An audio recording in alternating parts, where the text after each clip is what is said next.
অনেক কাজ করলাম, মাংসগুলো এগুলো সব ভাজি করেছি। এখন আয়েশ করে একটা পান খাবো, একটা খাবো না 3টা খাবো।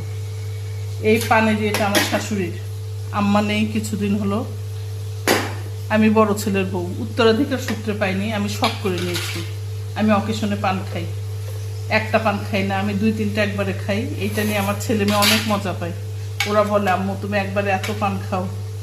আমি শখ করে পান খাই, এটা মিষ্টি যোদ্ধা, এইটা দিয়ে খাই। আম্মা ওইটা দিয়ে খেতেন, আম্মার কাছে আমি শিখেছি। আমি গেলে পান বানিয়ে দিত, মনি পান খাও। এই কথাটা বলার আর কেউ নাই এখন, শুধু তার স্মৃতি আছে। অনেক আদর করতো আমাকে। আমি কখনো দোকান থেকেও পান খাইনি, কোথাও পান খাই না, আম্মার কাছেই খাইছি আমি শখ করে।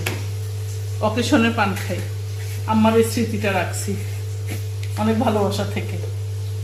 আম্মা এখন আর নেই, খুব খারাপ লাগে, গলা জড়িয়ে আসে কথা বলতে গেলে। পান বানাচ্ছে, একটা পান খাই।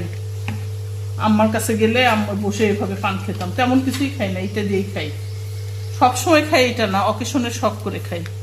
এটা আম্মার কাছ থেকেই পাইছি।